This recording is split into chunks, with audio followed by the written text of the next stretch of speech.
Good afternoon and welcome to the Demolition Daily live stream. I'm your host, Mark Anthony. Thanks for joining us. And if you were here at 10:30 this morning, our first ever breakfast TV slot, thanks for joining us again. If you missed that show, it featured Martin Biergaard of D3 Consulting, talking about how we deal with what he describes as climate orphans, the facilities and structures and infrastructure left behind as we slowly shift away from our fossil fueled past.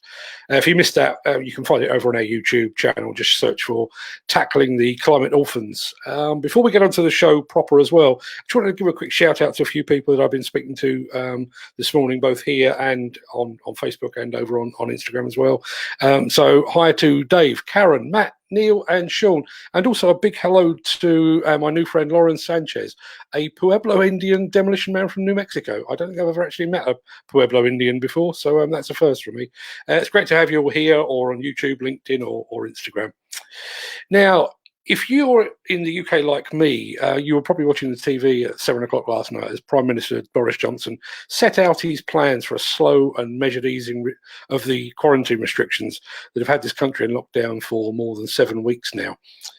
Judging by the comments on my various social media feeds this morning, I think it seems that a lot of people took away from it precisely what they wanted to take away from it.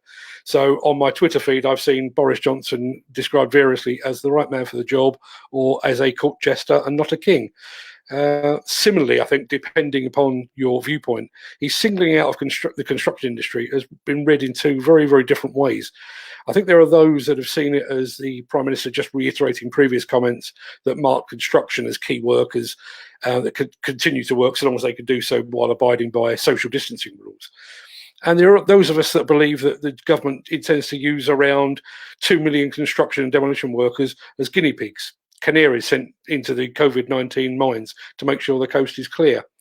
Now, regardless of your view on what Boris Johnson had to say, there is no question that this industry and this society will be required to work in a very different way. We need to devise safe new methods and procedures and to develop new ways of working while maintaining safe distance from colleagues.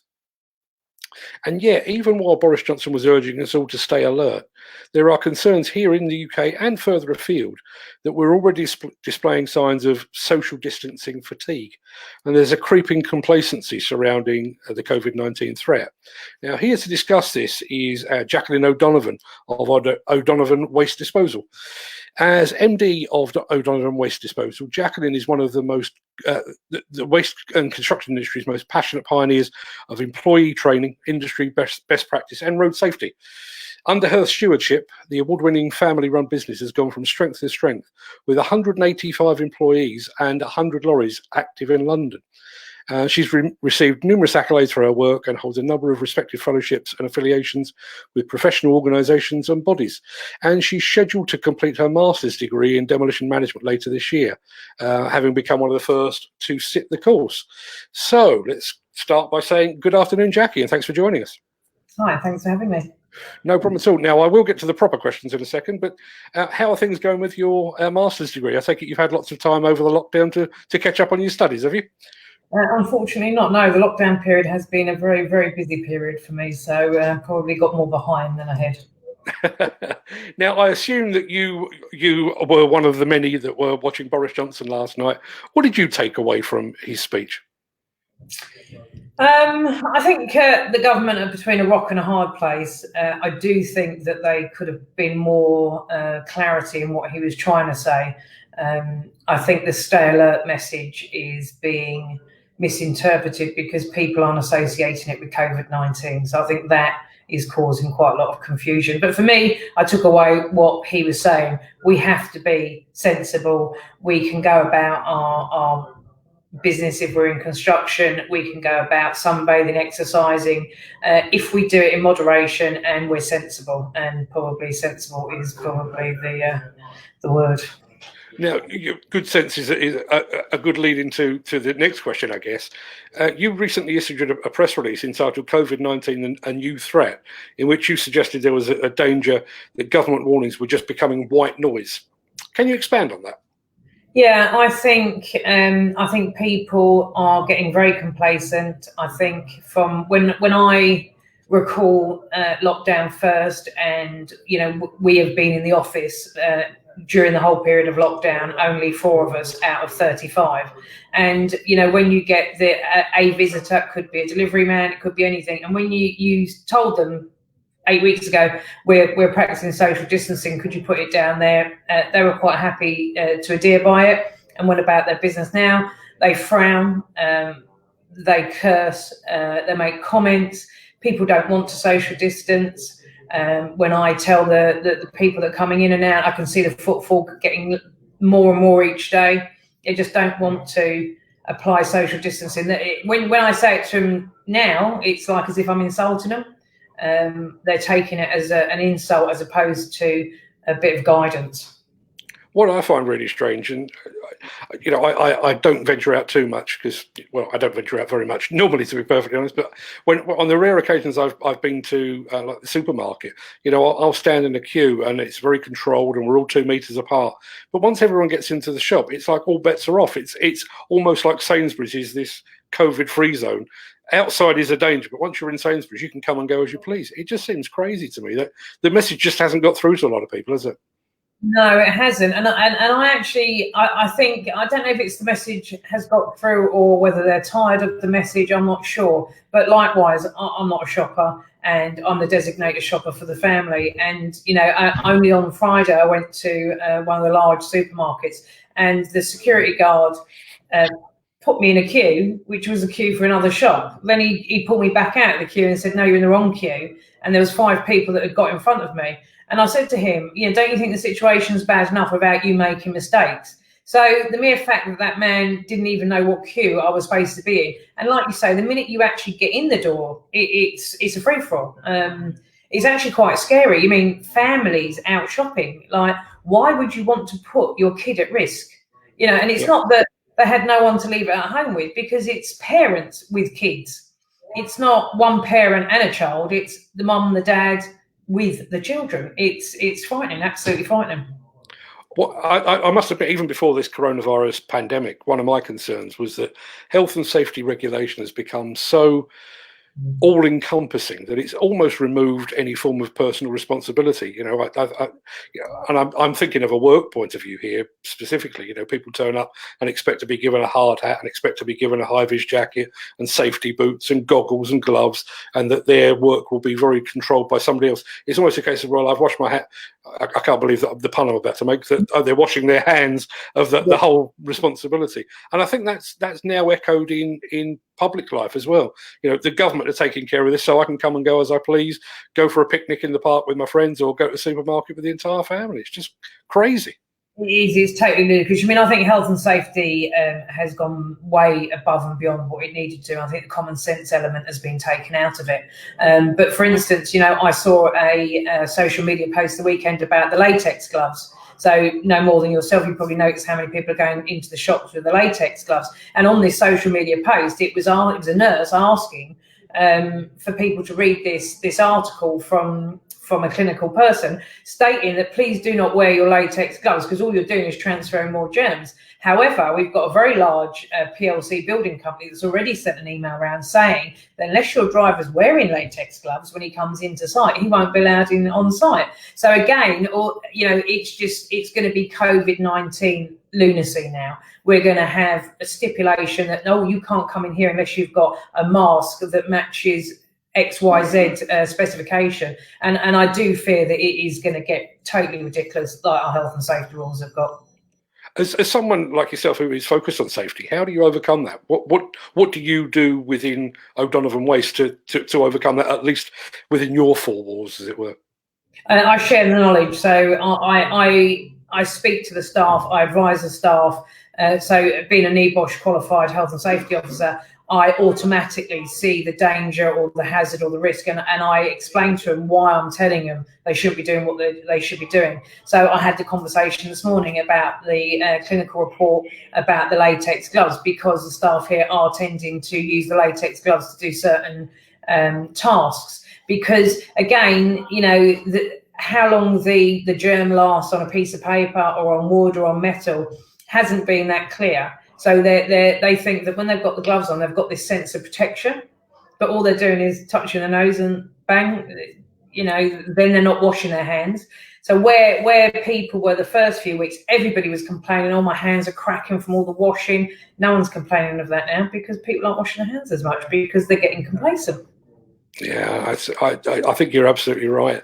Now, I realise that everyone needs to make money, and we obviously need to keep the wheels of industry turning. But what do you make of the fact that construction was kind of given a free pass and allowed to continue when virtually every other industry was told stop, go home, stay at home? I'm not going to lie, I was glad that it was allowed to carry on. I'm not going to lie that I was curious to why we were going to be allowed to carry on.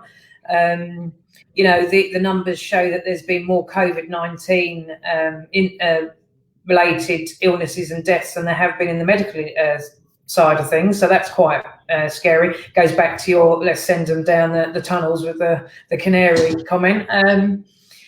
So, yeah, I don't know why construction was chosen, because I think when we were in lockdown at the beginning, when the news channels were starting to go out on site and bring the 6 o'clock news from a site and how many people were working and people being up on top of each other, sites started overnight to close down. Big PLC sites, end of, that's it, we're closing, we're stopping. And we've seen a massive tail off. And then the smaller to medium-sized businesses were trying to keep going. Then the builders merchants were closing, so that was stopping a few of them.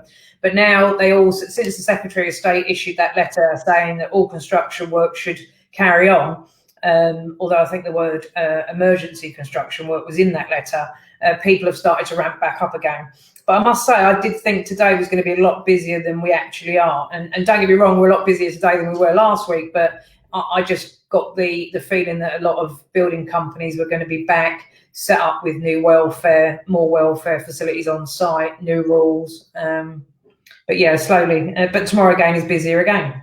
Yeah. I think that's indicative of just how mixed the message has been, because there were some, as you rightly say, there were some construction firms that literally on the day that the lockdown was put in place, they shut up shop, they went home. And there were some that soldiered on. But then some of those that soldiered on 2 weeks later decided, actually, we're going to go into lockdown. And some of the first that came out, they went back to work. It's almost like they're making it up as they go along. It just seems crazy to me. Again, another PLC has sent us an email saying that they're going to reopen their sites because they now have a COVID-19 supervisor. So now we've got a new role.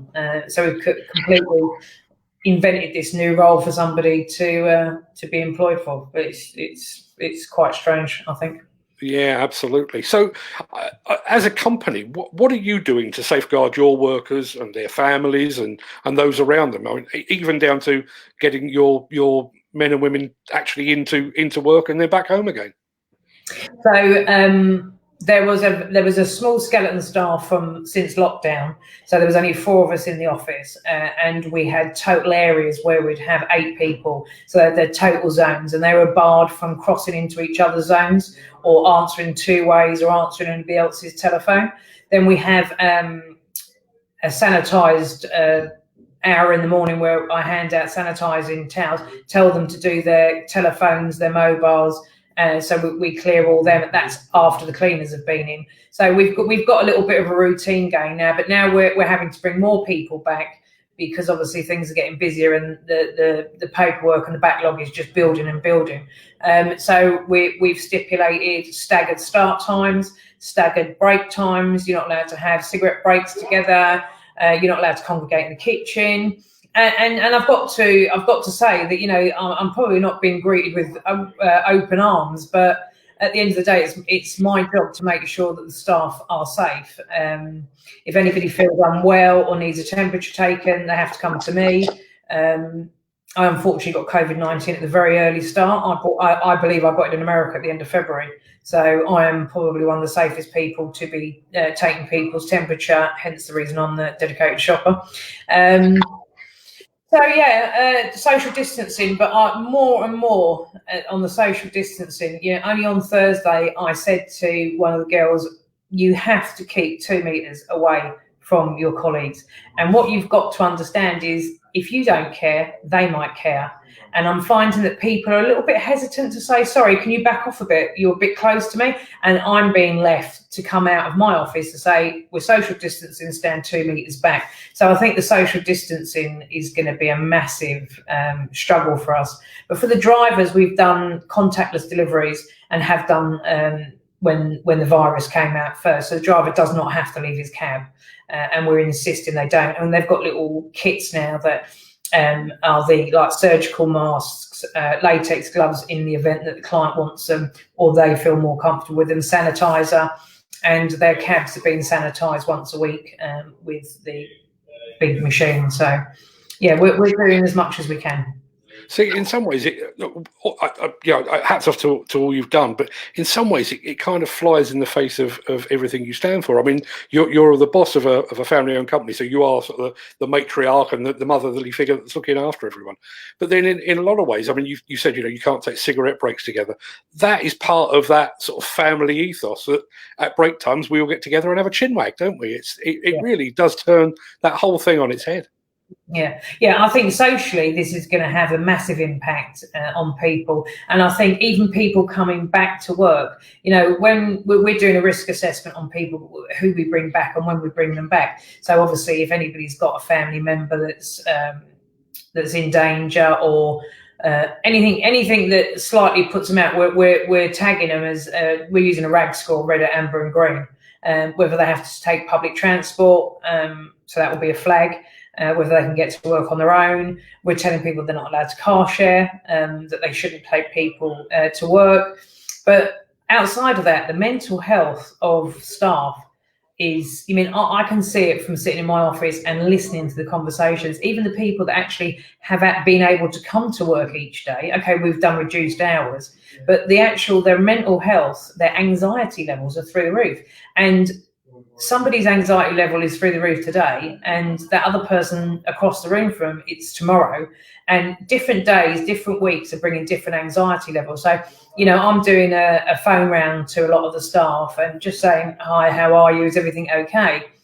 And somebody might be, oh no, I had a really tearful day yesterday, didn't feel great. And I boosted them up. And then the next phone call could be someone that's absolutely fine, managing it. And different days are bringing different anxiety levels. So the mental health is going to be huge. I'm sure. And to be honest, I don't. As I say, I don't want to turn this into a party political, because I don't think any of the parties would have handled it any better or worse. But I think that's one of the things that has bothered me with this is the fact that it's a constant threat. You turn on the TV, you turn on the radio, you open the newspaper, and it's there, and it's just emphasised and emphasised. And I do genuinely think there are a lot of people, initially running in fear of the pandemic, running in fear of the potential infection to them, to their families. And then once you stir into that mix, potential job losses or, being strapped for cash and that kind of thing, we've now had 7 or 8 weeks of just ongoing threat, haven't we? It's almost like a climate of fear. And as I say, hats off to you for having actually taken a bit of a lead on that. Yeah, I think like you say, any government would have struggled with it. I think the furlough money has made a massive difference to people that have been left at home, but there is people that fell through the cracks on that. Self-employed, other people, and you listen to different industries. My niece is in the beauty industry, so she's probably not looking at getting back to work till probably August time. So it's a long time to be off work, twiddling your thumbs, not being able to do anything, and it's bound to impact on your mental health. And although I'm an advocate for mental health, I would never have assumed that something like this would have had such a massive impact on everybody's mental health. I mean, in the first probably 4 to 6 weeks, I felt like goldfish in a bowl. People were just watching my every move because their anxiety was just through the roof. So if I was going to panic, they were going to panic. If I didn't panic, they were going to stay quiet. It was, it felt really weird. It was very strange. In some ways, I mean, one of our very early guests on this live stream, a guy called Danny Kearney, was saying, in a lot of ways, this is kind of like a perfect storm. There are 2 things that bother people most, and one is loneliness, and the other is financial worries. Well, here you go. You've got them both at the same time. Yeah. Go and deal with that. And it's no wonder that people are starting to creak under the strain, I don't think, you know. Oh yeah, and I think the fear. So I truly believe that we'll all be able to, at the end of this, say that we knew somebody that died from it. We had a close family friend of 48 that died from it, probably in about the second week of lockdown. One of the staff announced yesterday on WhatsApp. So I've got a WhatsApp group going for all the different departments. So I post up messages. So I posted a message after Boris' speech last night, sort of outlining what he said and how we as a company were going to take things forward to give them that bit of reassurance. And one of the girls posted that her brother-in-law had died from it. And anybody that I ring just to check in, how are you? It's, oh, so-and-so's died from it. So I truly believe that at the end of it, we'll all be able to say we knew somebody that died from it, which is fairly tragic, actually, really. Yeah, absolutely. I'm sure you've got better things to do than be talking to me. You've probably got to get back to work or back to your studies. One final question, I guess. Will you be referencing social distancing and COVID-19 in your dissertation? No, I've already. It doesn't come into it, thank God. Just as well, although you have seen it up close, I have to say. Yes, I'm nearly an expert myself on it now. I'll definitely get a COVID-19 supervisor's job. There'll be plenty of those going, I think. Yeah, I'm sure there will be. Jacqui, you're an absolute star. Thanks ever so much for joining us today. I hope to speak to you again in the very near future. Stay safe, look after your gang over there, and hope all comes out the other end shiny and new. Lovely. Thanks, Mark. Thanks for having me. Speak to you soon. Bye. Thank you. I enjoyed that. I think Jacqui was very good value. It's always nice to get somebody that's taking a bit of a proactive stance on some of these things, and she quite clearly is, which is obviously why we wanted to get her on the show. Had a couple of messages come in here. Hi, Paul. Good afternoon to you as well, mate. I hope you're staying safe and staying well. I'm sure you watched Boris Johnson last night. I be interested to see what everybody else makes of exactly what he said. As I said, when I was reviewing my social media feeds this morning, I did get the very distinct impression that people had already gone in with preconceived ideas. So those that don't like the Tory party and don't like Boris Johnson saw it very negatively. I think those that are a bit more even-handed probably saw it as just a continuation of where we were before, and those that are pro-Boris probably think he deserves a knighthood right here and right now. I'm not in any of those categories, to be perfectly honest, but that's just me. I'm not particularly political animal. Good afternoon to you as well, Scott. Hope all is well over in Denver. Obviously you managed to avoid the Boris Johnson show, or at least I hope you did. But you've got your own axe to grind with our friend Mr. Trump over there, so good luck with that. I think that will probably do us for today. We're well beyond the 20-minute mark. As I say, this is the second show of the day, and I'm sure you've all got better things to do, whether that's watching daytime TV, tending the garden, or actually going to work. I think now more than ever, given all that's gone on with what Boris Johnson has said and what Jacqui said during our interview just then, really do look after yourselves, look after your family and your friends and your colleagues. We are obviously in the very beginning of the end of the lockdown, at least. I don't think we're at the beginning of the end of the coronavirus by any means. I think we've still got a ways to go on that. But yeah, if there's anything we can do here to help you ease back into work, we'd love to be of assistance. In the meantime, look after yourselves. I'll be back here again at 3 o'clock tomorrow afternoon. We will post this video over on YouTube in a second. And when we do so, we'll add a card to it so that you can click straight out of this video onto one to see Martin Biergaard's discussion this morning on climate orphans and all that good stuff. But in the meantime, have a good day or a good afternoon, good evening. Stay safe, and I'll see you again tomorrow at 3 o'clock UK time. All the very best.